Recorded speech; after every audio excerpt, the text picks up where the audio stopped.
Pertahanannya bagus, oke. Mungkin depannya kali ya. Mereka setahu saya tidak punya benar-benar striker yang mematikan. Kuncinya adalah sabar kayaknya. Saya sabar. Bertahun-tahun ya. Bertahun-tahun, nggak cepet ngambil keputusan. Jangan lagi bagus di tengah jalan dipecat. Waduh. Ya. Kayaknya hampir nggak ada posisi yang pasti ya, kecuali Teja Pakualam. Halo It's People, kembali lagi di Talk With Me, Talking With It's Me. Hari ini kita kedatangan tamu yang belum pernah nih ada di Talk With Me hari ini, yaitu Bung Harpa. Halo. Welcome. Thank you. Nah, di Talk With Me hari ini kita bakal ngobrolin soal ambisi, tekanan sama ego di dunia sepak bola. Nah, dari Persib yang lagi ngejar mimpi besarnya nih ya di dalam dan luar negeri, ada Arsenal juga yang lagi ngejar ekspektasi, terus Timnas U17 yang baru aja kena tamparan yang keras dan sampai konflik Cristiano Ronaldo nih yang bikin panas di ruang ganti Al Nassr. Semuanya kita kupas ya, Bung ya. Siap. Ajar. Oke, Bung, kita mulai dari Persib nih. Ya. Ya, Persib hari musim ini kan kelihatan solid banget ya. Terus Bobotoh juga pasti berekspektasi besar sama Persib, dan dengan materi pemain yang sangat menjanjikan kan. Pasti berharap Persib bisa hat-trick juara dong di Liga dan melangkah jauh di Piala AFC. Nah, kalau kita lihat performa Persib di musim ini sampai sekarang, realistis apa sih peluang mereka tuh hat-trick juara di Liga Super? Iya, kalau kita kembali lagi ke awal musim pas persiapan itu kan banyak yang mengatakan 2 gelar itu akan sudah selesai buat Persib Bandung ya. Karena memang sepanjang sejarah yang kita tahu, terutama di era Liga Indonesia modern lah, sejak Liga Dunhill tahun 93-94, itu juga kebetulan Persib yang juara pertama kali, itu belum ada tim atau klub yang bisa berjuara lebih dari 2 kali. Sebelumnya kan ada Bali United back to back ya. Jadi orang beranggapan kayak susah nih yang ketiga. Kemudian juga ada overhaul, cuci gudang dari skuad Bojan Hodak, David da Silva, kemudian juga Ciro dan lain-lain, itu pada keluar semua kan. Iya, tuh. Termasuk juga Nick Kuipers ke Dewa United. Jadi orang berpikir, oh mungkin saatnya Bojan Hodak akan melakukan peremajaan, rekondisi dari skuad Persib. Jadi mungkin mereka akan melepas musim ini, tapi ternyata enggak, makin ganas. Ya, pemain yang masuk baru-barunya luar biasa, bahkan mantan pemain PSG yang terakhir kan Kurzawa gitu. Dan memang ini boleh dibilang cermin dari sebuah klub yang basis supporternya sangat luar biasa, finansialnya juga sangat besar, sehingga kita lihat mereka bisa melakukan manuver-manuver yang mungkin sebelumnya belum pernah terjadi, yaitu mengejar hat-trick. Belum confirm tentunya, masih panjang perjalanan musim ini, tapi kalau kita lihat mereka sudah sedang dalam kondisi on the track. Mereka pemuncak klasemen, kalau bahasa Italinya istilahnya capolista ya, memimpin puncak klasemen sementara. Kemudian juga mereka tidak tinggal diam, dalam arti mereka tahu begitu lapar klub-klub lain untuk menjegal dalam tanda kutip ya Persib untuk tidak menjadi juara. Ada Borneo yang sangat stabil, bahkan dengan skuad yang sangat minim. Karena saya sempat ketemu juga dengan Bang Ponere Rastaman, dia bilang budget musim ini kita bahkan lebih rendah dari musim lalu gitu, tapi ternyata konsisten, para pemain juga solid. Dan kita lihat mereka masih 1-2 di puncak klasemen. Lalu ada Persija juga. Sayang memang kemarin mereka terjegal ya oleh Arema, nggak diduga juga itu mereka kalah tuh. Dan Malut yang udah agak kedodoran. Nah, kedua mereka tampil di ACL 2 yang sebelumnya kalau kita ingat musim lalu nggak serius. Malah kita ingat ketika menghadapi Port, itu kan orang nunggu-nunggu, ada Asnawi juga, sepi juga yang nonton karena animonya nggak tahu kenapa ya kurang lah. Salah satunya baru saya tahu karena hadiahnya beda. Hadiah musim ini tuh lebih besar, ACL 2. Nah, itu salah satu lebih sengit, lebih semangat juga. Jadi intinya sangat serius lah Persib menjalani musim ini. Maka waktu di AFC House Drawing ACL 2 knockout stage itu saya sempat ketemu dengan CEO Persib, Kang Adit. Saya tanya banyak hal dan dia membeberkan keseriusan Persib untuk berada di jalur yang benar di 2 kompetisi ini. Liga BRI Super League tentunya mereka mau hat-trick, di ACL 2 sejauh mungkin. Dia bilang kalau Ratchaburi insya Allah katanya bisa, mudah-mudahan lah katanya gitu kan. Kalau nanti setelah itu ya lihat nanti, karena ketemunya antara Gamba dan Pohang Steelers. Jadi dan saat itu beliau mengatakan mungkin kita akan nambah 1-2 pemain, dan ternyata betul ada Sergio Castel pemain depan dari Spanyol, dan juga ada Kurzawa ya, salah duanya lah itu yang menurut saya, sama Dion Marks. Iya, betul. Ini menunjukkan bagaimana mereka serius di dua jalur tersebut. Tapi menurut Bung dengan tambahan 3 pemain itu bagaimana, Bung? Kalau dari 3 pemain itu sebenarnya yang paling penting lah menurut saya itu adalah posisinya Sergio Castel nomor 1, karena pemain depannya Persib ini apa ya bahasa paling enak tuh, anggot-anggotan tuh, orang tahu nggak sih? Tahu nggak sih anggot-anggotan? Kayak serba tanggung gitu. Nanggung. Kayak Raymond Tangke misalnya, udah sempat nggak golin kalau nggak salah 13 pertandingan atau berapa, tiba-tiba golin gitu. Jadi kadang-kadang ketika dipikir mau dijual, mulai golin lagi. Ada yang tadinya bagus, Berginho misalnya, tiba-tiba ada seret-seretnya gitu. Jadi nggak ada yang stabil lah. Nggak konsisten, betul. Mungkin Andre Jung yang agak lebih paling konsisten ya. Sehingga Bojan Hodak kayaknya nggak mau ngambil resiko. Dia tambahin lagi 1, Sergio Castel. Gunanya apa? Selain secara materi diharapkan dia bisa memberikan ketajaman, kedua membuat suasana tidak nyaman dalam tanda kutip ya untuk 3 striker tersebut, paling nggak 3 pemain depan tersebut, sehingga oke, lu gue kasih kesempatan, kalau sampai lu jelek, ada yang baru loh ini. Ada cadangan nih, bisa diganti nih. Bisa diganti kalau jelek gitu. Nah yang kedua, tadi kita sudah sebut Kurzawa. Kurzawa ini sebenarnya kan tadinya ada Resal di Hanusa Bersaudara kan. Tapi mungkin Bojan Hodak punya pertimbangan, pasti kurang lah istilahnya gitu kan. Jadi diganjel dengan Kurzawa. Ya mungkin Kurzawa tidak sebagus zaman dulu di PSG lah, sudah pasti ya. Tapi kan sisanya dia pun remah-remah, jadi kan masih kuat ya buat Persib Bandung. Dan mentality. Nah ini yang mungkin dicari oleh Bojan Hodak di sektor kiri. Jadi intinya skuad Persib sudah sangat dalam, tapi critical thinkingnya adalah apakah 3 pemain tersebut bisa fit in dan bisa memberikan kontribusi yang nyata. No one knows. Karena bisa juga nanti begitu dia datang nih yang 3 orang ini, ternyata yang sebelumnya malah bagus. Bisa juga. Naik juga ya. Bisa juga. Gitu. Terus pressure-nya pemain sekarang jadi motivasi bagi mereka. Iya, kayaknya hampir nggak ada posisi yang pasti ya, kecuali Teja Paku Alam mungkin ya. Atau mungkin Tom Hai kali ya, yang kayaknya hampir pasti dimainkan. Sisanya itu bisa dirotasi. Dan setiap pemain, jadi setiap mereka diberikan kesempatan minute play, mereka akan memaksimalkan. Karena nggak ada jaminan kalau dikasih hari ini starter, lalu besok starter nggak juga. Jadi semuanya emang jadi tangguhan ya. Jadi mereka pressure lah buat gue harus paling bagus nih. Nggak mau ditukar nih. Betul, gue, harus gitu. compete terus, harus perform terus saat dan itu dimungkinkan kenapa? Karena Persib punya keuangan. Kalau nggak punya keuangan ya yang pas-pasan yang ada aja kan gitu. Iya betul. Tapi Borneo juga keren kan dengan financial yang di bawah Persib, di bawah Persija, tapi bisa nomor 2. Iya, sebenarnya kalau secara keuangan Borneo tuh jauh di bawah Persib sebenarnya. Bahkan itu yang tadi saya bilang, Bang Punario saat kita sempat di satu studio lah ya ngobrol, dibilang bahkan lebih rendah budget seluruh keseluruhan tim dibandingkan musim lalu Bang, gitu, paket hemat. Apalagi Fajar Fatur Rahman juga udah ke Persija kan, berarti cash flow-nya agak lebih tambah lagi kan, spare-nya kan, gitu. Jadi mereka juga solid, mereka berpengalaman karena kalau kita masih ingat 2 musim lalu kan mereka juara regular series kan. Tapi memang yang menang ketika series itu kan Persib Bandung. Jadi mereka punya mentality, punya konsistensi, walaupun pemainnya kalau kita lihat head to head dengan Persib, menurut saya sih bagusan Persib ya. Tapi mereka juga nggak kaleng-kaleng, sehingga kalau saya pribadi nih yang netral, berharap sebenarnya sampai akhir musim tuh jangan Persib sendirian di atas. Paling nggak ada saingannya nih, duo orange, Borneo dan juga Persija. Mudah-mudahan bisa seru-seruan lah sampai terus. Ntar jadi 3 ya. 3. Kalau Malut kan kayaknya agak agak kedodoran. Nah, jadi 3 ini mudah-mudahan siapapun nanti yang terbaik juara, pokoknya sampai pekan ke-34 tuh mudah-mudahan tetap ketat. 3 tim itu. Oke. Emang paling ditunggu tuh ya. Oke, kita balik ke Persib nih ya. Agak melenceng dikit. Nih, tapi faktor yang paling menentukan bagi Persib nih untuk bisa juara di liga tuh apa? Apakah kedalaman skuadnya kan? Skuadnya juga bagus kan, terus atau konsisten pelatihnya si Bojan Hodak ini, atau mental juara para pemain ini?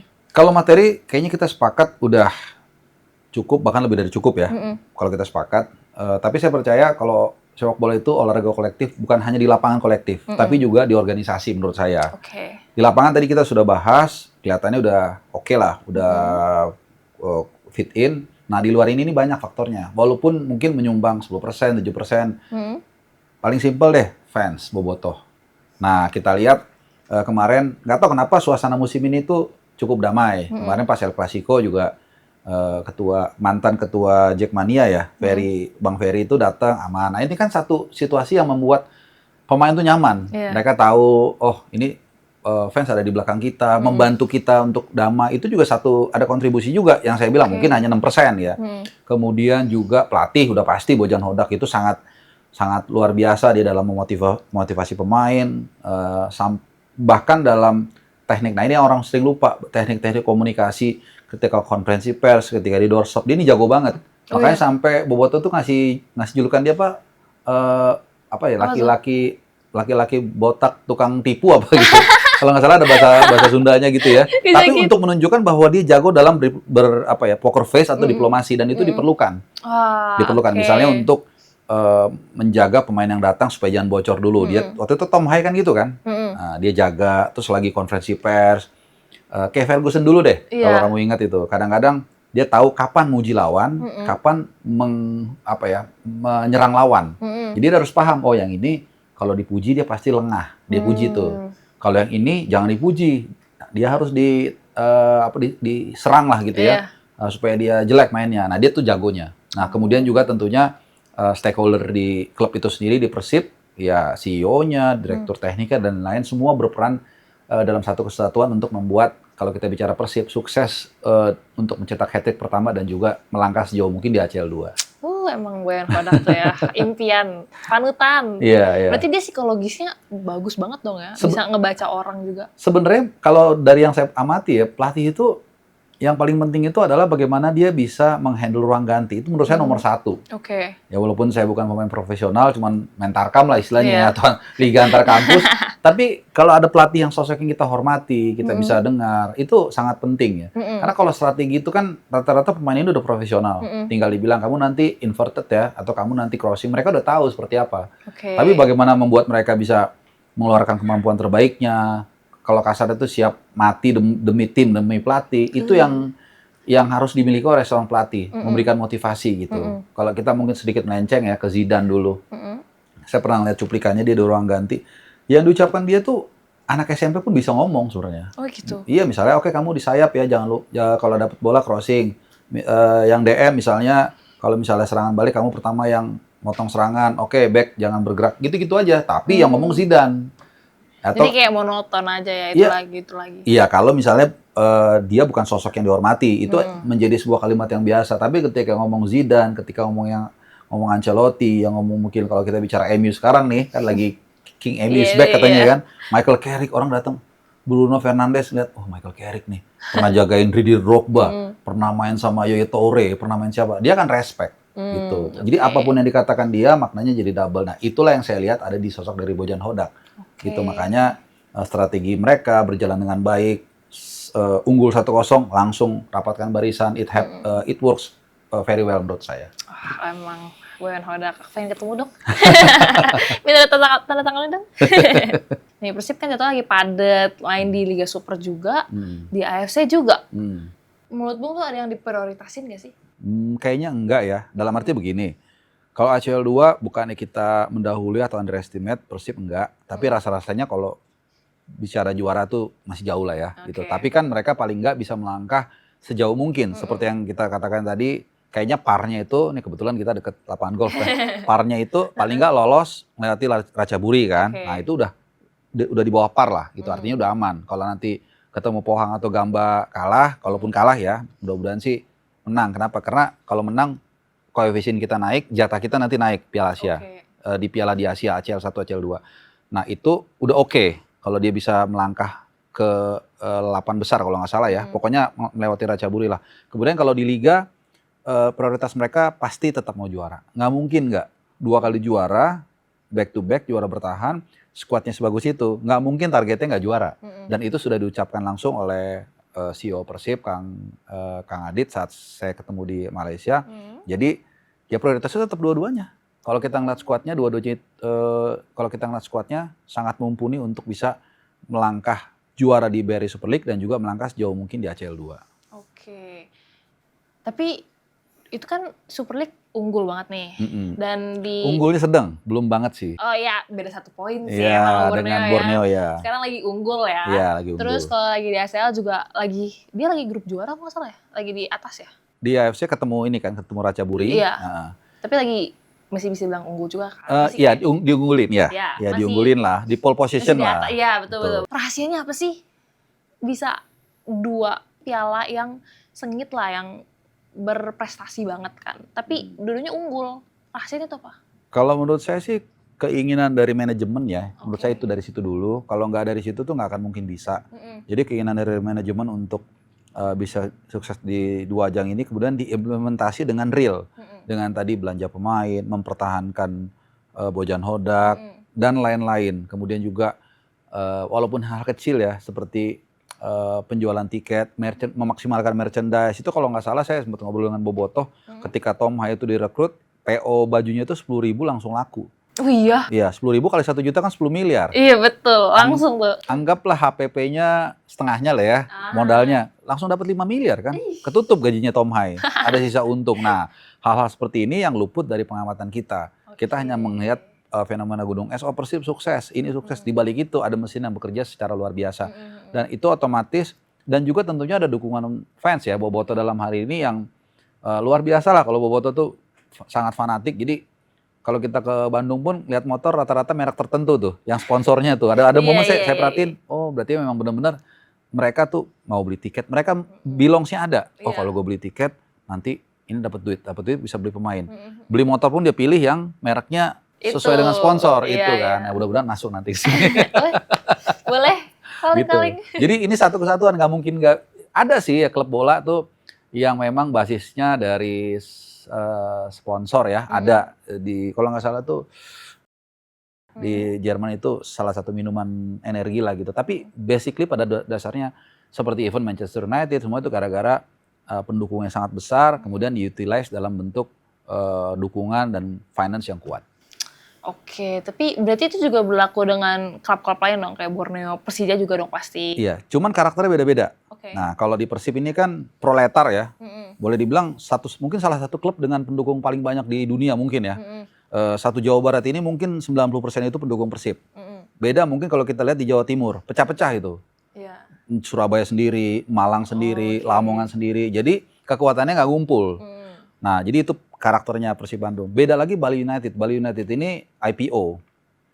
Dia ada basis supporternya, tapi tentu tidak sebesar klub-klub lain seperti di Pulau Jawa lah misalnya, atau bahkan di Makassar. Satu Sulsel itu dukung PSM Makassar. Bali nggak terlalu besar, cuman mereka punya kekuatan finance yang sangat luar biasa melalui IPO. Melalui IPO, mereka mendapatkan dana yang sangat besar.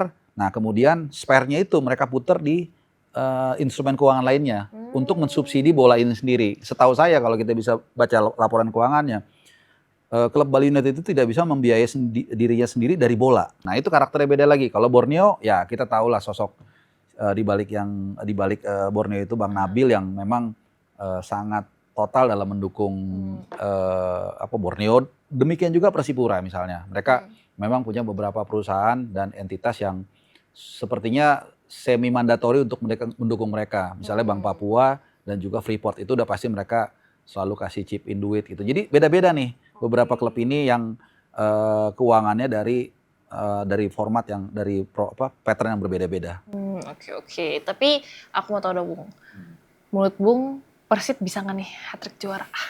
Ya kalau bilang bisa. Cuman tentu mesti full effort ya. Karena ada 2 yang siap mencakar dia kan. Pesut Etam, Borneo, dan juga Macan Kemayoran. Ini udah mau kena nih, bentar lagi nih. Kan kemarin sempat seru tuh, naik turun gitu ya. Jadi nggak akan tenang nih, siapapun yang di atas pasti selalu diincar minimal 2 klub yang punya potensi untuk mengoverlap gitu. Jadi bisa aja dia punya potensi, tapi apakah mutlak? Nggak juga. Dia mesti extra effort, mesti konsisten, dan butuh luck juga. Kadang-kadang dalam sepak bola ketika perbedaannya tipis, kadang-kadang bisa ditentukan oleh luck. Hoki nih ya. Jadi ayo Bobotoh kasih dukungannya ya. Pasti pengen dong lihat Persib juara. Kalau saya harus netral. Oh iya. Kecuali di ACL 2, kalau di ACL 2 saya dukung. Iya dong. Karena kalau dia sukses, pertama mengharumkan nama kita, dan kedua kalau koefisiennya naik, nanti jatah kita dapat tuh ACL 1, ACL 2 sama FC Challenge. Nah, nanti misalnya Persija urutan ketiga misalnya ya, urutan ketiga, dia akan dapat, atau urutan 2 deh, dia akan dapat imbas kalau Persib sukses melangkah jauh di ACL 2. Oke, gitu. Oke. Berarti Bobotoh, mana nih Bobotoh? Kalau kita lihat nih Bung, seberapa besar dampak kekalahan dari Cina ini pengaruh ke mentalnya mereka ini? Ya, pertama menurut saya kalau kita kalah dari China itu nggak terlalu mengagetkan, tapi skornya memang mengagetkan. 0-7. Iya, karena pembinaan sepak bola China itu sangat luar biasa. Dan saya dengar juga mereka sangat berambisi untuk menggelar Piala Dunia tahun 38. Berarti kan pemain mudanya dimulai dari sekarang kan. Dan kemarin pun di Piala Asia U23 mereka juga cukup tangguh. Jadi dari situ kelihatan mereka sangat serius nih. Tapi memang ya kalah skor besar itu apa ya, boleh dibilang sangat mengagetkan dan mungkin ini menjadi apa ya menjadi introspeksi juga buat federasi kita, buat seluruh stakeholder mengambil keputusan untuk lebih memperhatikan grassroots. Sebuah narasi yang selalu kita dengar tapi memang agak sukar untuk dijalankan. Kenapa? Karena ibarat tanam pohon, ditanam sekarang, panennya itu paling cepat 10 tahun lagi. Nah orang kita tuh biasanya males. Karena pemain diajarin main bola umur 8 tahun. Ya 10 tahun lagi kan baru berkembang, paling cepat 8 tahun gitu. Belum lagi EPA kita. Wah ini udah tahu deh semuanya nih, pasti teman-teman di sini juga udah pada tahu tuh gimana ruwetnya tuh EPA kita. Itu adalah jembatan kompetisi pemain dari junior ke profesional. Itu juga harus diakui masih berantakan. Saya nggak usah sebut detailnya lah ya seperti apa. Sehingga pembinaan kita tim nasional U17 walaupun kemarin di Piala Dunia cukup bagus, ini lebih ke sporadik. Sporadik dan juga masih mengandalkan 1-2 pemain naturalisasi. Saya sih sangat tidak anti, bahkan mendukung pemain naturalisasi. Cuman jangan sampai ini menjadi kebiasaan kita kan gitu. Sampai usia 16 pun kita memburu kemana-mana pemain naturalisasi, ya udah kurang tepat lah menurut saya. Tetap kita harus punya talent pool di negeri kita sendiri, harus bisa menciptakan keran pemain dengan kombinasi pemain naturalisasi. Jadi pemain naturalisasi ini menurut saya seperti painkillers. Ketika dulu sepak bola kita sedang sakit, ya painkillers kan hanya sebentar aja kan. Kemudian selanjutnya harus ada diagnosa dan penanganan yang permanen gitu loh. Jadi balik lagi soal U17 kita ya, ini menjadi alarm buat kita, tapi juga sekaligus kalau saya pribadi tetap mendukung. Ini kan anak-anak ini kan masih bocah ya, masih 15-16 tahun. Jadi jangan sampai ada hujatan-hujatan yang membuat akhirnya mereka redup sebelum berkembang. Tapi kan ada juga beberapa pelatih yang bilang nggak boleh on social media. Itu bakal bisa ngebantu nggak sih sama mental? Nah, ini jadi selalu perdebatan di setiap turnamen, terutama kalau kita bicara pemain yang masih usia belia lah, muda. Mungkin kalau udah usia 20-an, senior mungkin mereka udah cuek ya, udah nggak peduli gitu ya. Misalnya kayak Jahit Ses, Tom Hai, mungkin dia ngomong apa ya udahlah dia peduli. Tapi kalau umur 15-16 tahun kan, kemudian di halaman di halaman gadgetnya itu dia ada kata-kata yang nggak pantas. Itu kan kita pikirkan kan. Karena malah gini, kadang-kadang ada 10 puji, ada 99 pujian, ada satu yang menghujat kita, yang itu yang kita pikirkan. Iya, overthinking. Padahal satu loh dari 99. Nah, anak-anak ini kan apalagi masih labil ya, masih belum dewasa, ya memang agak disayangkan juga. Cuman di satu sisi kita juga hari gini kayaknya nggak mungkin bisa hidup tanpa gadget, tanpa sosial media. Betul. Anak kecil aja kalau makan harus dikasih gadget dulu baru dia makan. Iya, ditaruh tablet tuh. Nah, jadi ya nggak tahu ya, mungkin ada metode sendiri untuk bagaimana menanggulangi. Karena gini, kalau dulu kan saya masih hidup di era media cetak ya. Media cetak tuh dulu kalau istilahnya dalam tanda kutip ya, kitab suci kita tuh cuman tabloid bola, lalu tabloid Go, sama sportif. Paling itulah yang dulu sering kita baca. Nah, itu pun yang kita baca sudah tersaring melalui redaksi. Nggak mungkin surat pembaca ataupun narasi yang dikembangkan tuh aneh-aneh tuh nggak mungkin. Pasti udah kesaring. Nah, sekarang nggak. Kata-kata yang paling kasar sekalipun itu bisa hadir di halaman depannya setiap pemain. Dan ini yang mengerikan kan gitu. Jadi cuman ya if you can fight them, join them. Karena nggak mungkin mereka menjauh dari sosial media. Cuman bagaimana caranya, ya cari solusinya lah. Misalnya ajak akademisi di bidang fakultas psikologi untuk bagaimana, ada nggak bikin jurnal untuk mengatasi seperti ini, ada metodenya, ajak aja mereka gitu. Karena nggak mungkin setiap bidang kita pahami, tapi kita harus tahu bagaimana menyerahkan masalah tersebut ke ahlinya supaya ada solusinya. If you cannot fight them, join them. Gimana tuh join them ya? Iya, join them tetap harus pakai sosmed, menurut saya nggak apa-apa. Cuman gimana nih, dibekali mereka dengan tools, dengan dengan satu sistem, dengan pemikiran bahwa kalau kalian baca ini misalnya, ya udah apa caranya, ada seperti itulah kira-kira. Dan itu kan orang psikolog ya yang bisa. Nah, itu yang saya bilang, kasih ke ahlinya gitu. Karena mau dilarang bagaimana, misalnya oke lah, saya nggak buka ini gadget. Tapi kan datang ntar orang lain, lu tadi dibilang ini nih gitu. Jadi mulut ke mulut juga pengaruh. Pasti. Nah jadi makanya daripada kita seperti bayangan kita kabur dia ngejar terus kan, ya mendingan kita tungguin, kita hadapi, tapi dengan bekal yang memang kita bisa mengatasi kalau ada hujatan-hujatan atau apapun itu. Berarti tamengnya juga harus sudah kuat ya dia? Harus, menurut saya sih gitu. Oke, kalau kita ngeliat dari manajemennya atau dari pelatihnya nih, iya. Kan tadi Bung udah senggol dikit tentang pemain diaspora. Dibutuhkan tapi lebih baik tidak mengandalkan kan. Nggak mengandalkan 100% iya. ke pemain diaspora. Iya. Tapi kalau lihat dari situ, apakah itu jadi salah satu aspek yang mendesak untuk dibenahi oleh tim pelatih atau ada aspek-aspek yang lain? Gini ya, kalau kita bicara naturalisasi itu kan, itu tadinya kan seperti cadangan mineral misalnya ya. Segini nih pemain naturalisasi waktu itu. Kemudian datanglah Ivar Jenner, Rafael Struijk, Justin Abner, itu kan seperti kita tambang kan. Tapi kan lama-lama kita lihat kan habis kan. Sisanya mungkin sekarang Oosterwolde atau siapa namanya itu yang di Turki. Terus ada siapa lagi saya lupa. Ada beberapa, hanya tinggal dikit lah pemain. Belum lagi nanti kalau mentok regulasi, karena talent pool kita kan yang naturalisasi paling banyak dari Belanda. Nah itu udah memasuki generasi keempat, udah nggak bisa lagi. Jadi at one point nanti akan ada kontraksi antara sort out pemain naturalisasi, sementara dari supply pemain muda kita nggak ada. Nah disinilah nanti akan stuck. Belum lagi jangan lupa Liga 1 kita memungkinkan mendaftarkan 11 pemain asing dan 7 di lapangan. Sebenarnya ini agak gila juga sih.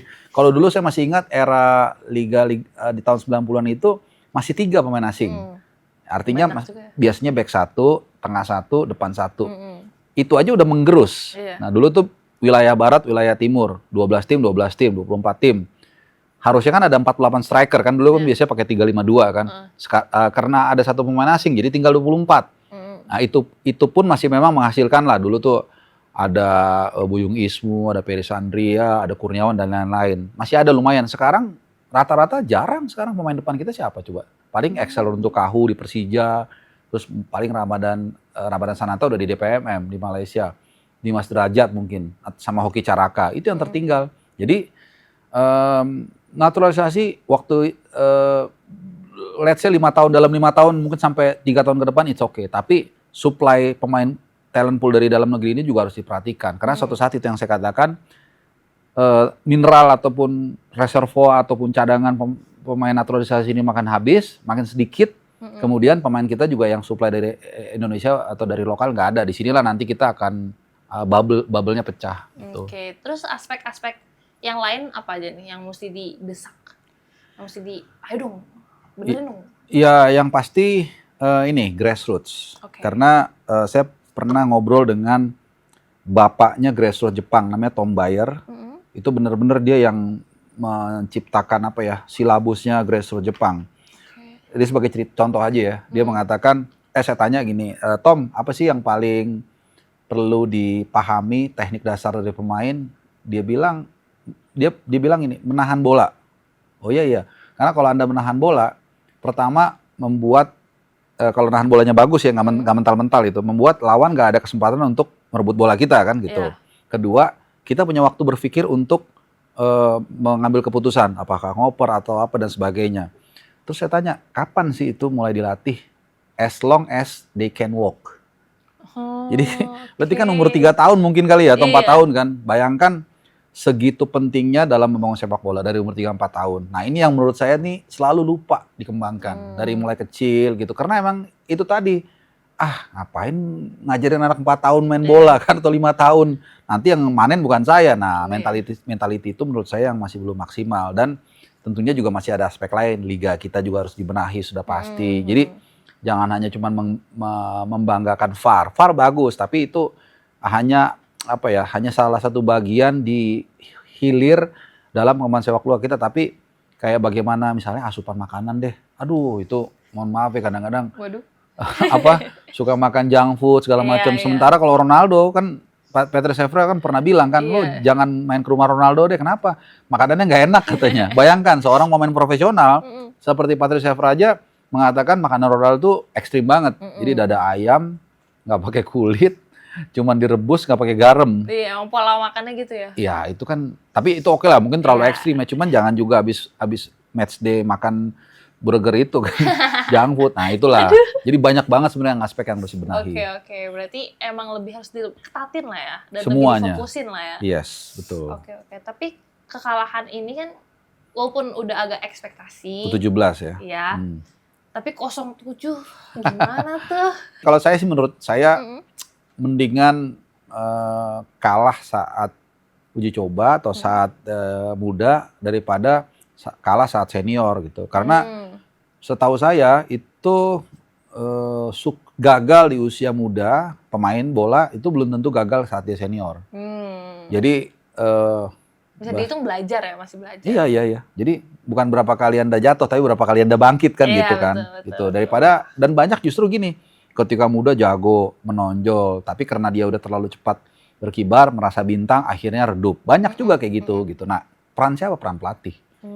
Peran pelatih untuk bisa menggait mereka. Bayangkan ya, maksudnya mereka jadi bintang, misalnya pemainnya bagus, umur 16, 17, 18, tiba-tiba jadi tumpuan satu Indonesia, uang banyak. Ya banyaklah godaan-godaan. Itu kan kadang-kadang mereka pasti bisa lepas kontrol. Nah, kalau ada pelatih, baik itu mereka sedang di atas, baik mereka sedang terpuruk, itu sangat penting. Gitu. Makanya kita waktu itu kan bersandar kepada sosok seorang misalnya Coach Novarianto, sebelumnya juga sempat kalau nggak salah Fahri Husaini itu pegang U16 juga waktu kita di U16 itu, sosok-sosok yang menurut saya kita berharap bisa menjaga ini anak-anak ini tumbuh, ya nggak mungkin lurus-lurus banget sih ya, namanya juga anak remaja muda, cuman jangan sampai terlalu offside lah gitu. Jadi biar mereka kalau lagi kalah nggak terpuruk, tapi lagi menang juga nggak jumawa. Oke, kan timnas U17 mau ganti pelatih ya, jadi Kurniawan. Kurniawan ya. Itu kapan sih mulainya? Dalam waktu dekat ya, karena nanti kita ada AFF juga, persiapan Piala Dunia. Tapi ya kita nggak tahu konfirmasi 100% ya, tapi kelihatannya hampir pastilah. Kalau udah diumumkan sama federasi artinya udah oke. Dan Coach Nova sendiri kan juga udah melesat ya, udah bergeser ke U20. Ya Kurniawan, ya dia punya pengalaman lah sebagai pemain, semua orang tahu dia. Dia juga punya pengalaman di Como, walaupun saya dengar di Como nggak terlalu engagementnya nggak terlalu tinggi bersama CSKA Fabregas. Nggak terlalu berpengaruh banget, tapi ada Mas Kurniawan, Mas Kurus. Tapi tetap pengalaman dia di sana kan nggak bisa bohong ya. Bagaimanapun juga kalau katanya kalau orang berkawan dengan tukang parfum jadi wangi kan. Nah dia kan di sana bergaul dengan CSKA Fabregas, dengan orang-orang yang memang punya ilmu tinggi, dengan dia lihat misalnya Morata atau segala macam, pasti mereka atau pasti dia punya point of view, punya pemikiran yang bagus yang bisa ditularkan ke anak-anak U17 itu. Berarti ntar kita lihat pemain timnas U17 pada wangi-wangi ya. Udah ya, karena tukang parfum. Iya, tukang parfum, jadi tukang parfum. Mudah-mudahan lah, mudah-mudahan. Tapi kekalahan kemarin itu bisa dibilang jadi kayak gap kualitas gak sih? Iya, betul. Jadi konsisten nih dengan apa yang kita bilang, bahwa kita senang dengan naturalisasi, tapi dengan pemain naturalisasi dengan pemain kita aja tuh bedanya udah lumayan jauh kan. Padahal pemain naturalisasi ini kalau kita lihat di Eropa, ini grade B bahkan grade C. Itu aja sama pemain lokal kita masih jauh bedanya. Berarti kan kalau kita mau bandingkan pemain lokal kita dengan pemain Eropa itu kan jauhnya minta ampun. Jadi berapa tuh hurufnya? Iya dah, mungkin 3, 4, 5, 6 level kali kan. Tapi nggak apa-apa.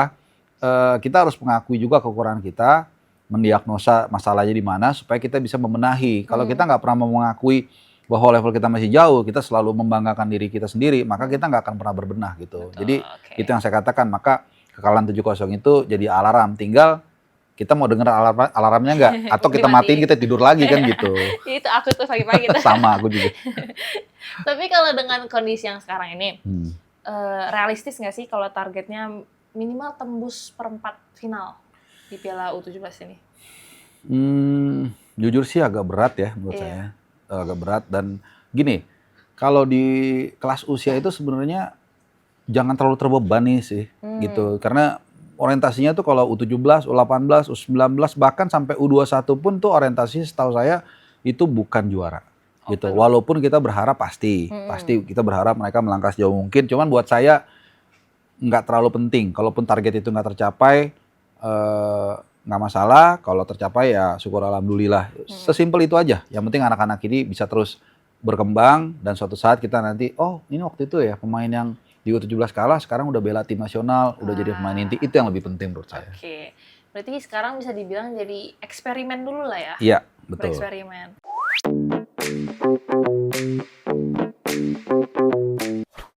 Oke, it's people, masih di Talk With Me, Talking With Ismi. Oke, tadi kita udah bahas Arsenal, juga udah bahas Persib. Kan kalau Arsenal bicara soal ekspektasi nih ya, tekanan ekspektasi. Tapi yang nggak kalah juga dapet tekanan tuh pemain muda kita. Nih yang katanya abis kalah ya dari Cina ya. Iya. Aduh, terus kalau kita lihat nih Bung, seberapa besar dampak kekalahan dari Cina ini pengaruh ke mentalnya mereka ini?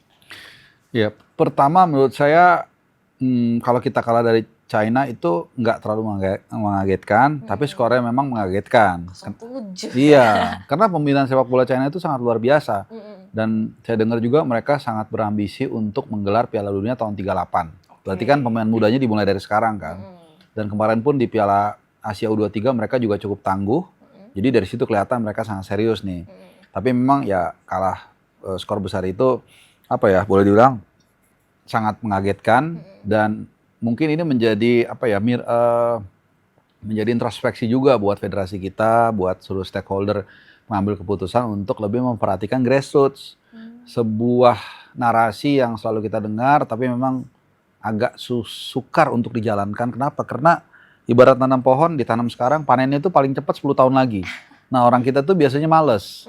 Karena pemain diajarin main bola umur 8 tahun. Ya 10 tahun lagi kan baru berkembang, paling cepat 8 tahun gitu. Belum lagi EPA kita. Wah, ini udah tahu deh semuanya nih, pasti teman-teman di sini juga udah pada tahu tuh gimana ruwetnya tuh EPA kita. Itu adalah jembatan kompetisi pemain dari junior ke profesional. Itu juga harus diakui masih berantakan. Saya nggak usah sebut detailnya lah ya seperti apa. Sehingga pembinaan kita tim nasional U17 walaupun kemarin di Piala Dunia cukup bagus, ini lebih ke sporadik. Sporadik dan juga masih mengandalkan 1-2 pemain naturalisasi. Saya sih sangat tidak anti, bahkan mendukung pemain naturalisasi. Cuman jangan sampai ini menjadi kebiasaan kita kan gitu. Sampai usia 16 pun kita memburu kemana-mana pemain naturalisasi, ya udah kurang tepat lah menurut saya. Tetap kita harus punya talent pool di negeri kita sendiri, harus bisa menciptakan keran pemain dengan kombinasi pemain naturalisasi. Jadi pemain naturalisasi ini menurut saya seperti painkillers. Ketika dulu sepak bola kita sedang sakit ya painkillers kan hanya sebentar aja kan. Kemudian selanjutnya harus ada diagnosa dan penanganan yang permanen gitu loh. Jadi balik lagi soal U17 kita ya ini menjadi alarm buat kita, tapi juga sekaligus kalau saya pribadi tetap mendukung. Ini kan anak-anak ini kan masih bocah ya, masih 15-16 tahun. Jadi jangan sampai ada hujatan-hujatan yang membuat akhirnya mereka redup sebelum berkembang. Tapi kan ada juga beberapa pelatih yang bilang nggak boleh on social media. Itu bakal bisa ngebantu nggak sih sama mental? Nah, ini jadi selalu perdebatan di setiap turnamen, terutama kalau kita bicara pemain yang masih usia belia lah, muda. Mungkin kalau udah usia 20-an, senior mungkin mereka udah cuek ya, udah nggak peduli gitu ya. Misalnya kayak Jait Ses, Tom Hai, mungkin dia mau ngomong ya udahlah dia peduli. Tapi kalau umur 15-16 tahun kan, kemudian di halaman gadgetnya itu dia ada kata-kata yang nggak pantas. Itu kan kita pikirkan kan. Karena malah gini, kadang-kadang ada 99 pujian, ada satu yang menghujat kita, yang itu yang kita pikirkan. Iya, overthinking. Padahal satu loh dari 99. Nah, anak-anak ini kan apalagi masih labil ya, masih belum dewasa, ya memang agak disayangkan juga. Cuman di satu sisi kita juga hari gini kayaknya nggak mungkin bisa hidup tanpa gadget, tanpa sosial media. Betul. Anak kecil aja kalau makan harus dikasih gadget dulu baru dia makan. Iya, tablet. Nah, jadi ya nggak tahu ya, mungkin ada metode sendiri untuk bagaimana menanggulangi. Karena gini, kalau dulu kan saya masih hidup di era media cetak ya. Media cetak tuh dulu kalau istilahnya dalam tanda kutip ya, kitab suci kita tuh cuman tabloid bola, lalu tabloid Go sama sportif. Paling itulah yang dulu sering kita baca. Nah, itu pun yang kita baca sudah tersaring melalui redaksi. Nggak mungkin surat pembaca ataupun narasi yang dikembangkan tuh aneh-aneh tuh nggak mungkin. Pasti udah kesaring. Nah, sekarang nggak. Kata-kata yang paling kasar sekalipun itu bisa hadir di halaman depannya setiap pemain. Dan ini yang mengerikan kan gitu. Jadi cuman ya if you can fight them, join them. Karena nggak mungkin mereka menjauh dari sosial media. Cuman bagaimana caranya, ya cari solusinya lah. Misalnya ajak akademisi di bidang Fakultas Psikologi untuk bagaimana ada nggak bikin jurnal untuk mengatasi seperti ini, ada metodenya, ajak aja mereka gitu. Karena nggak mungkin setiap bidang kita pahami, tapi kita harus tahu bagaimana menyerahkan masalah tersebut ke ahlinya supaya ada solusinya. Gitu. If you cannot fight them, join them. Gimana tuh join them ya? Iya, join them tetap harus pakai sosmed, menurut saya nggak apa-apa. Cuman gimana nih, dibekali mereka dengan tools, dengan dengan satu sistem, dengan pemikiran bahwa oh kalau kalian baca ini misalnya, ya udah apa caranya, ada seperti itulah kira-kira. Dan itu kan orang psikolog ya yang bisa. Nah itu yang saya bilang, kasih ke ahlinya gitu. Karena mau dilarang bagaimana, misalnya oke lah, saya nggak buka ini gadget, tapi kan datang ntar orang lain, lu tadi dibilang ini nih gitu. Jadi mulut ke mulut juga pengaruh. Pasti. Nah jadi makanya daripada kita seperti bayangan kita kabur dia ngejar terus kan, yang mendingan kita tungguin, kita hadapi, tapi dengan bekal yang memang kita bisa mengatasi kalau ada hujatan-hujatan atau apapun itu. Berarti tamengnya juga harus sudah kuat ya dia? Harus, menurut saya sih gitu. Oke, kalau kita ngeliat dari manajemennya atau dari pelatihnya nih, kan tadi Bung udah senggol dikit tentang pemain diaspora. Dibutuhkan tapi lebih baik tidak mengandalkan kan. Nggak mengandalkan 100% ke pemain diaspora. Tapi kalau lihat dari situ, apakah itu jadi salah satu aspek yang mendesak untuk dibenahi oleh tim pelatih atau ada aspek-aspek yang lain? Gini ya, kalau kita bicara naturalisasi itu kan, itu tadinya kan seperti cadangan mineral misalnya ya. Segini nih pemain naturalisasi waktu itu. Kemudian datanglah Ivar Jenner, Rafael Strik, Justin Abner, itu kan seperti kita tambang kan. Tapi kan lama-lama kita lihat kan habis kan. Sisanya mungkin sekarang Osterwolde atau siapa namanya itu yang di Turki. Terus ada siapa lagi saya lupa. Ada beberapa, hanya tinggal dikit lah pemain. Belum lagi nanti kalau mentok regulasi, karena talent pool kita kan yang naturalisasi paling banyak dari Belanda. Nah itu udah memasuki generasi keempat, udah nggak bisa lagi. Jadi at one point nanti akan ada kontraksi antara sort out pemain naturalisasi, sementara dari supply pemain muda kita nggak ada. Nah disinilah nanti akan stuck. Belum lagi jangan lupa Liga 1 kita memungkinkan mendaftarkan 11 pemain asing dan 7 di lapangan. Sebenarnya ini agak gila juga sih. Kalau dulu saya masih ingat era Liga di tahun 90-an itu masih 3 pemain asing. Artinya biasanya back 1, tengah 1, depan 1. Itu aja udah menggerus. Nah dulu tuh wilayah barat, wilayah timur, 12 tim, 24 tim. Harusnya kan ada 48 striker kan, dulu kan biasanya pakai 352 kan. Karena ada 1 pemain asing jadi tinggal 24. Nah itu pun masih memang menghasilkan lah. Dulu tuh ada Buyung Ismu, ada Peris Andria, ada Kurniawan dan lain-lain. Masih ada lumayan. Sekarang rata-rata jarang sekarang pemain depan kita siapa coba? Paling Excel untuk Kahu di Persija, terus paling Ramadan Sananta udah di DPMM di Malaysia. Dimas Derajat mungkin sama Hoki Caraka. Itu yang tertinggal. Jadi naturalisasi waktu let's say 5 tahun, dalam 5 tahun mungkin sampai 3 tahun ke depan it's okay. Tapi supply pemain talent pool dari dalam negeri ini juga harus diperhatikan. Karena suatu saat itu yang saya katakan, mineral ataupun reservoir ataupun cadangan pemain naturalisasi ini makin habis, makin sedikit. Kemudian pemain kita juga yang supply dari Indonesia atau dari lokal nggak ada. Disinilah nanti kita akan bubble-nya pecah. Gitu. Oke, terus aspek-aspek yang lain apa aja nih yang mesti didesak? Yang mesti ayo dong, benerin dong. Ya, yang pasti ini grassroots. Karena saya pernah ngobrol dengan bapaknya grassroots Jepang, namanya Tom Bayer. Itu benar-benar dia yang menciptakan silabusnya grassroots Jepang. Jadi sebagai contoh aja ya, dia mengatakan, saya tanya gini, Tom, apa sih yang paling perlu dipahami teknik dasar dari pemain? Dia bilang ini, menahan bola. Oh iya, karena kalau Anda menahan bola, pertama membuat, kalau nahan bolanya bagus ya, nggak mental-mental itu, membuat lawan nggak ada kesempatan untuk merebut bola kita kan gitu. Kedua, kita punya waktu berpikir untuk mengambil keputusan, apakah ngoper atau apa dan sebagainya. Terus saya tanya, kapan sih itu mulai dilatih? As long as they can walk. Jadi berarti kan umur 3 tahun mungkin kali ya, atau 4 tahun kan. Bayangkan segitu pentingnya dalam membangun sepak bola dari umur 3-4 tahun. Nah ini yang menurut saya nih selalu lupa dikembangkan dari mulai kecil gitu. Karena emang itu tadi, ngapain ngajarin anak 4 tahun main bola kan, atau 5 tahun. Nanti yang manen bukan saya. Nah mentality itu menurut saya yang masih belum maksimal. Dan tentunya juga masih ada aspek lain. Liga kita juga harus dibenahi sudah pasti. Jadi jangan hanya cuma membanggakan VAR. VAR bagus, tapi itu hanya hanya salah satu bagian di hilir dalam pengembangan sepak bola kita, tapi kayak bagaimana misalnya asupan makanan deh. Aduh, itu mohon maaf ya kadang-kadang Waduh. suka makan junk food segala macam. Sementara kalau Ronaldo kan Peter Shevra kan pernah bilang kan, lo jangan main ke rumah Ronaldo deh. Kenapa?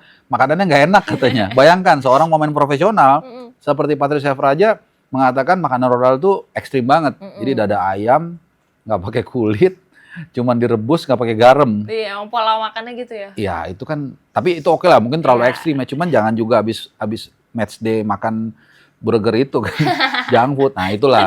Jadi banyak banget sebenarnya aspek yang harus dibenahi. Oke. Berarti emang lebih harus diketatin lah ya, dan semuanya. lebih difokusin lah ya. Yes, betul. Oke. Tapi kekalahan ini kan, walaupun udah agak ekspektasi. U17 ya. Iya. Tapi 07 gimana tuh? Kalau saya sih, menurut saya mendingan kalah saat uji coba atau saat muda daripada kalah saat senior gitu. Karena setahu saya itu gagal di usia muda pemain bola itu belum tentu gagal saat dia senior. Jadi bisa dihitung belajar ya, masih belajar. Iya. Jadi bukan berapa kali Anda jatuh, tapi berapa kali Anda bangkit kan, gitu kan. Betul. Gitu. Daripada, dan banyak justru gini, ketika muda jago, menonjol, tapi karena dia udah terlalu cepat berkibar, merasa bintang, akhirnya redup. Banyak juga kayak gitu. Nah, peran siapa? Peran pelatih. Peran pelatih untuk bisa menggait mereka. Bayangkan ya, maksudnya mereka jadi bintang, misalnya pemainnya bagus, umur 16, 17, 18, tiba-tiba jadi tumpuan satu Indonesia, uang banyak.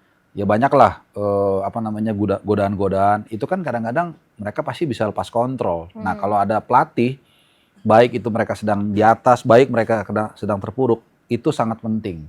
Gitu. Makanya kita waktu itu kan bersandar kepada sosok seorang misalnya Coach Novarianto, sebelumnya juga sempat kalau nggak salah Fahri Husaini itu pegang U16 juga waktu kita di U16 itu, sosok-sosok yang menurut saya kita berharap bisa menjaga ini anak-anak ini tumbuh, ya nggak mungkin lurus-lurus banget sih ya, namanya juga anak remaja muda, cuman jangan sampai terlalu offside lah gitu. Jadi biar mereka kalau lagi kalah nggak terpuruk, tapi lagi menang juga nggak jumawa. Oke, kan timnas U17 mau ganti pelatih ya, jadi Kurniawan. Kurniawan ya. Itu kapan sih mulainya? Dalam waktu dekat ya, karena nanti kita ada AFF juga, persiapan Piala Dunia. Tapi ya kita nggak tahu konfirmasi 100% ya, tapi kelihatannya hampir pastilah. Kalau udah diumumkan sama federasi artinya udah oke. Dan Coach Nova sendiri kan juga udah melesat ya, udah bergeser ke U20. Ya Kurniawan, ya dia punya pengalaman lah sebagai pemain, semua orang tahu dia. Dia juga punya pengalaman di Como, walaupun saya dengar di Como nggak terlalu engagementnya nggak terlalu tinggi bersama Cesc Fabregas. Nggak terlalu berpengaruh banget, tapi ada Mas Kurniawan, Mas Kurus. Tapi tetap pengalaman dia di sana kan nggak bisa bohong ya. Bagaimanapun juga kalau katanya kalau orang berkawan dengan tukang parfum jadi wangi kan. Nah dia kan di sana bergaul dengan Cesc Fabregas, dengan orang-orang yang memang punya ilmu tinggi, dengan dia lihat misalnya Morata atau segala macam, pasti mereka atau pasti dia punya point of view, punya pemikiran yang bagus yang bisa ditularkan ke anak-anak U17 itu. Berarti ntar kita lihat pemain timnas U17 pada wangi-wangi ya. Udah ya, karena tukang parfum. Iya, tukang parfum, jadi tukang parfum. Mudah-mudahan lah, mudah-mudahan. Tapi kekalahan kemarin itu bisa dibilang jadi kayak gap kualitas gak sih? Iya, betul. Jadi konsisten nih dengan apa yang kita bilang, bahwa kita senang dengan naturalisasi, tapi dengan pemain naturalisasi dengan pemain kita aja tuh bedanya udah lumayan jauh kan. Padahal pemain naturalisasi ini kalau kita lihat di Eropa, ini sorry itu saya ini grade B bahkan grade C. Itu aja sama pemain lokal kita masih jauh bedanya. Berarti kan kalau kita mau bandingkan pemain lokal kita dengan pemain Eropa itu kan jauhnya minta ampun. Jadi berapa tuh hurufnya? Iya mungkin 3, 4, 5, 6 level kali kan. Tapi nggak apa-apa. Kita harus mengakui juga kekurangan kita, mendiagnosa masalahnya di mana supaya kita bisa membenahi. Kalau kita nggak pernah mengakui bahwa level kita masih jauh, kita selalu membanggakan diri kita sendiri, maka kita nggak akan pernah berbenah gitu. Betul, jadi itu yang saya katakan, maka kekalahan 7-0 itu jadi alarm. Tinggal kita mau denger alarmnya nggak? Atau kita matiin, kita tidur lagi kan gitu. Itu aku tuh pagi-pagi tuh. Sama, aku juga. Tapi kalau dengan kondisi yang sekarang ini, realistis nggak sih kalau targetnya minimal tembus perempat final di Piala U17 ini? Jujur sih agak berat ya menurut saya. Agak berat dan gini, Kalau di kelas usia itu sebenarnya jangan terlalu terbebani sih, gitu. Karena orientasinya tuh kalau U17, U18, U19, bahkan sampai U21 pun tuh orientasi setahu saya itu bukan juara. Gitu. Walaupun kita berharap pasti kita berharap mereka melangkah sejauh mungkin. Cuman buat saya nggak terlalu penting. Kalaupun target itu nggak tercapai, nggak masalah. Kalau tercapai ya syukur alhamdulillah. Sesimpel itu aja. Yang penting anak-anak ini bisa terus berkembang dan suatu saat kita nanti, oh ini waktu itu ya pemain yang di U17 kalah, sekarang udah bela tim nasional, udah jadi pemain inti. Itu yang lebih penting menurut saya. Oke. Berarti sekarang bisa dibilang jadi eksperimen dulu lah ya? Iya, betul. Bereksperimen. Iya. Oke, terakhir nih sebelum kita move on. Faktor yang paling menentukan apakah timnas U17 ini bisa bangkit dan memenuhi target itu apa? Menurut saya sih gini, kalau untuk mengubah kan kalau ngubah dari awal pasti susah udah dong. Nggak mungkin, udah nggak ada waktu, betul. Keterusan udah. Ya kalau saya pikir sih berarti kembali lagi ke pelatih lah, sosok pelatih. Karena kalau udah when it comes to a specific competition, udah di ruang ganti itu udah domainnya pelatih. Udah nggak ada lagi yang lain. Seharusnya ya. Nggak bisa diganggu gugat berarti ya? Nggak bisa, presiden, ketua umum seharusnya nggak bisa. langsung ketawa. Nggak bisa tapi kalau diizinin sebenarnya. Tapi itu benar-benar teritorinya pelatih seperti pilot. Kalau di pesawat itu kan benar-benar teritorinya dia tuh nggak boleh mengganggu gugat kan. Nah jadi semua itu tergantung pelatih. Ya nanti kalau nggak misalnya udah selesai, nanti baru ada evaluasi itu soal kedua. Tapi selama biduk ini jalan itu nakodanya pelatih yang harus bertanggung jawab. Jadi dialah yang menentukan ke arah mana tim ini mau dibawa, gaya mainnya seperti apa, siapa yang diturunkan, siapa yang saya marahin misalnya, siapa yang saya puji, siapa yang saya hukum, siapa yang saya kasih reward, itu tugasnya pelatih. Jadi udah nggak ada lagi bener-benerin dari belakang segala macam. Misalnya passing kamu jelek, udah nggak ada waktu lagi, nggak mungkin gitu. Paling fisik mungkin ya, yang biasa bisa digenjot itu pun nggak terlalu banyak gitu.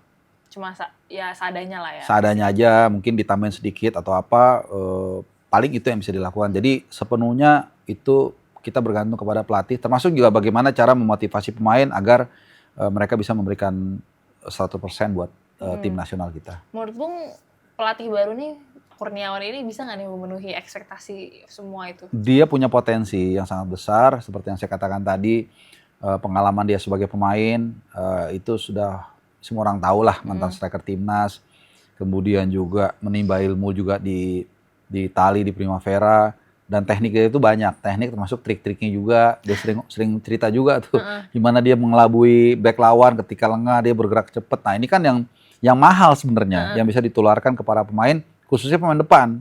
Jadi secara nggak langsung dia bukan hanya berperan atau bertindak sebagai pelatih kepala, tapi juga bisa bertindak sebagai striker. Nah ini kan yang jarang nih kita punya nih di era sekarang, karena pola permainan yang berubah, karena juga mungkin tuntutan striker harus bertahan. Nah mudah-mudahan dengan adanya Kurniawan, dia bukan hanya bisa membuat tim ini melangkah jauh, tapi bisa membuat para pemain kita tajam. Jadi saya rasa dia punya potensi untuk itu, untuk bisa membawa U17 ini berkibar lah. Oke. Emang tekanan ekspektasi buat pemain muda U17 ini emang kencang banget ya. Ya, terutama di Indonesia kayaknya sampai U8 tahun kayaknya juga dituntut juara ya. Iya, harus menang, apalagi kayak dimulai dari orang tua kan. Orang tua. Teriak-teriak di pinggir lapangan tuh kan. Kalau itu biasanya dimarahin, nggak boleh sebenarnya. Iya tuh. Iya. Oke, emang pemain muda kita emang harus terus berjuang ya, mengharumi nama Indonesia. Iya. Tapi selain tekanan pemain muda, ada juga nih tekanan pemain yang berbintang. Nih, yang kayaknya orang-orang bingung nih, kok bisa gitu ya. Terus konflik Cristiano Ronaldo dengan Al Nassr ini kan jadi bukti kalau legenda pun gak ada kebal dari masalah. Menurut Bung, konfliknya Cristiano Ronaldo sama Al Nassr gimana nih? Ya Ronaldo ini kan pemain yang ambisius ya. Egonya juga besar. Ya wajar lah, dia seorang bintang. Ya dan ketemu dengan klub di negara yang juga punya duit. Iya. Jadi punya ego juga, orang punya duit, punya ego juga. Dan itu akhirnya bertabrakan gitu. Sesuatu yang diawali dengan manis, itu kan eksodus tsunami para pemain bintang dari Eropa, name it lah.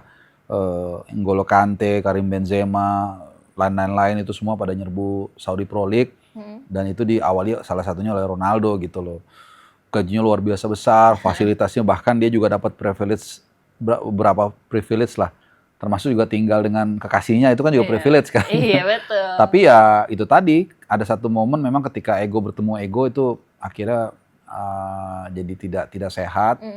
Dan kalau saya sih masih tidak percaya dengan eksodus pemain bintang seperti itu, karena kan pernah dilakukan juga oleh China kan beberapa waktu lalu tuh, datengin Carlos Tevez, Oscar dan lain-lain, Paulinho, tapi nggak sukses juga. Ya sama juga, ini kan sebenarnya proyek spontanitas ya, jadi bukan yang memang benar-benar liga yang dibangun dari bawah. Memang mereka ada liganya bagus, cuman mereka mau mengupgrade dengan mengakselerasi dengan kencang dengan mendatangkan para pemain. Tapi menurut saya sih tidak sebanding dengan uang yang mereka keluarkan gitu. Jadi ya kita lihat akhirnya pemain juga lebih mengincar uangnya kayaknya deh, karena beberapa pemain usianya mungkin udah 30, 31, dia pikir kalau di Eropa dia paling main 2 tahun 3 tahun lagi, gajinya juga cuma sekian, misalnya misalnya di sini ditawarin 3-4 kali lipat, ya terbang langsung ke sana kan. Iya. Nah, cuman ya itu tadi, kalau bicara Ronaldo memang pemain yang satu ini kan kerjanya ngambek ya. Jadi agak susah juga ya. Cuman ya nggak tahu lah, kita lihat aja. Padahal dalam waktu dekat 2 bulan lagi kalau nggak salah ada El Clasico-nya Saudi kan, antara Al Nassr dan Al Hilal. Kita nggak tahu, kita tunggu aja apakah bisa rujuk atau seperti apa. Tapi menurut Bung, siapa sih yang benar dan siapa yang salah?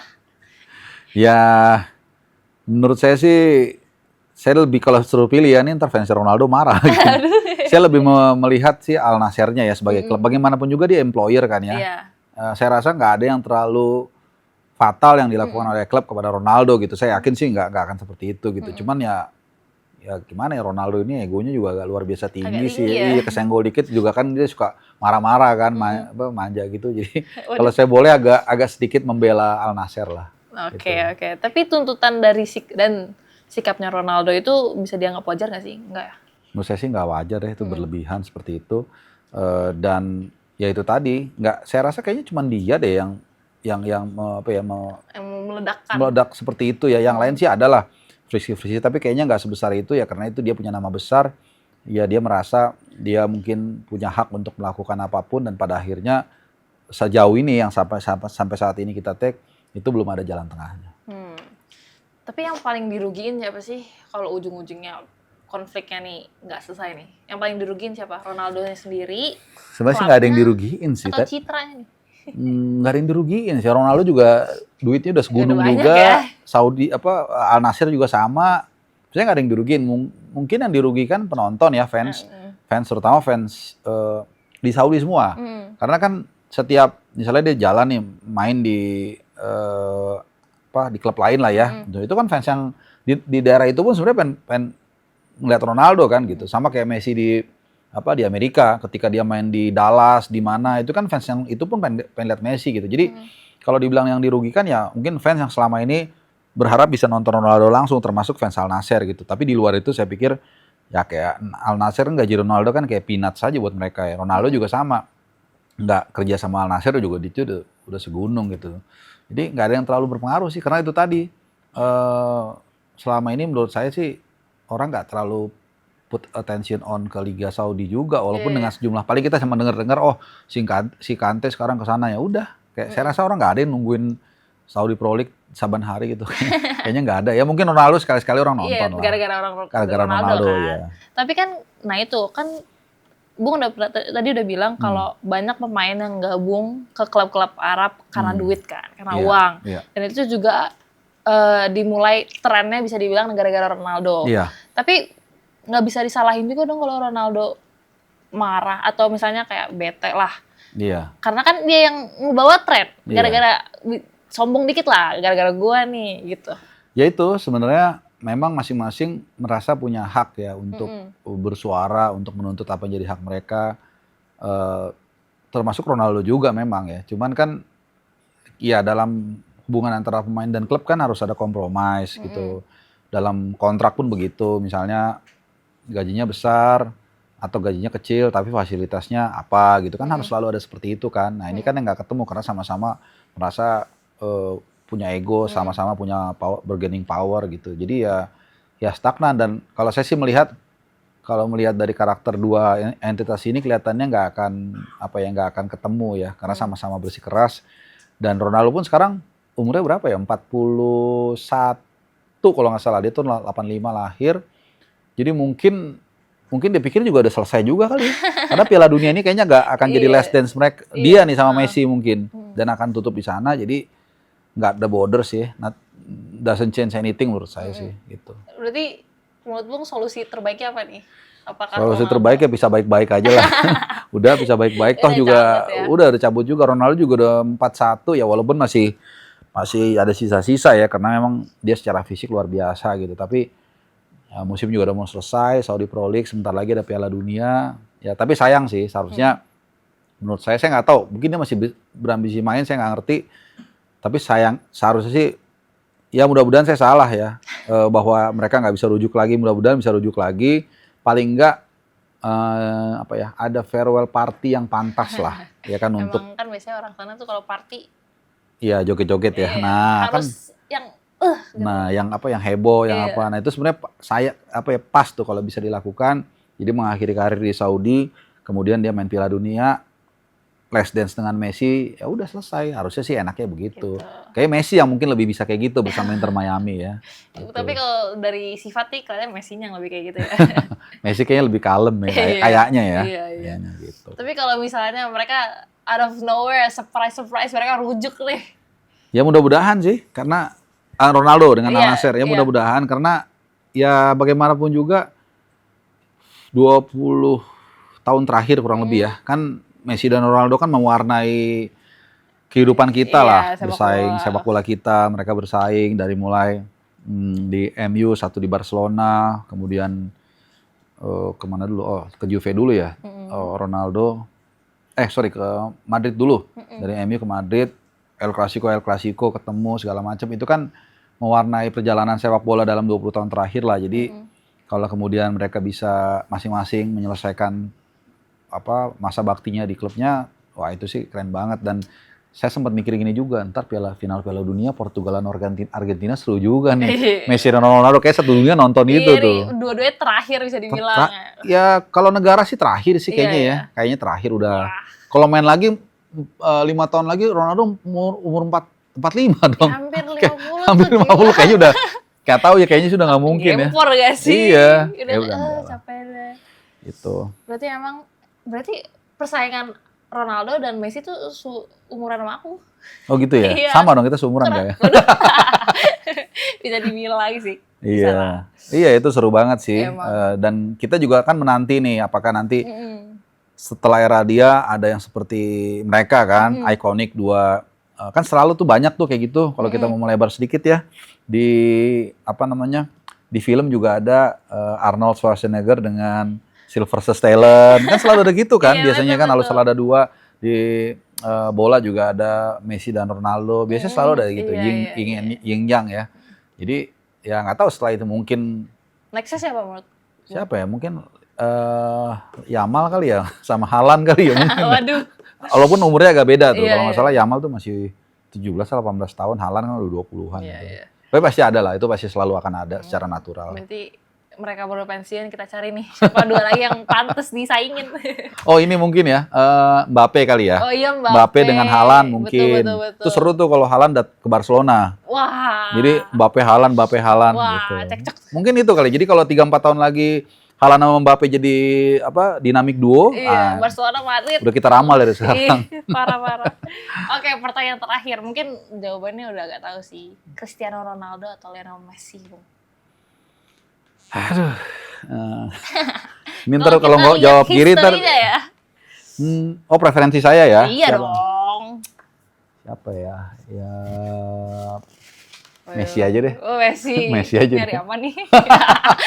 Messi saya kayak anak baik-baik gitu ya. Tapi pemain favorit Bung siapa? Dari seluruh sepak bola? Kalau jawab ketahuan usianya nih. Ini dulu striker dari Argentina yang gondrong rambutnya.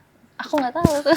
Tahu nggak tuh aku? Nanti mungkin nggak tahu di insert lagi. Gabriel Batistuta ada. Oh, itu karena dia bomber dulu. Dia juga sama tuh, bukan one man club ya, tapi ketika dia bela Fiorentina degradasi, tapi dia tetap setia. Seri B kan, habis itu dia bawa promosi lagi, sampai akhirnya pindah ke AS Roma. Saya kan juga suka AS Roma, jadi walaupun mungkin secara prestasi biasa-biasa aja, cuman ya saya senang aja. Batistuta jadi. Oke, you hear it first. Yang Bung Harpa tuh ya. Oke Bung, terima kasih udah hadir di hari ini. Gimana Bung, menurut Bung? Ya seru sih, seru juga, menarik dan agak mengagetkan tadi beberapa pertanyaannya. Terutama yang terakhir nih pasti yang fans Ronaldo langsung. Waduh. Nggak, tapi Ronaldo keren juga lah. Iya dong, nggak kalah keren dong. Cari aman nih kita. Makasih ya Bung sudah hadir di hari ini. Terima kasih juga untuk It's People udah nonton di Talk With Me hari ini. Terus nantikan Talk With Me di episode selanjutnya. Jangan lupa like, comment, subscribe di YouTube kanal YouTube It's Me dan nantikan seterusnya. Bye bye.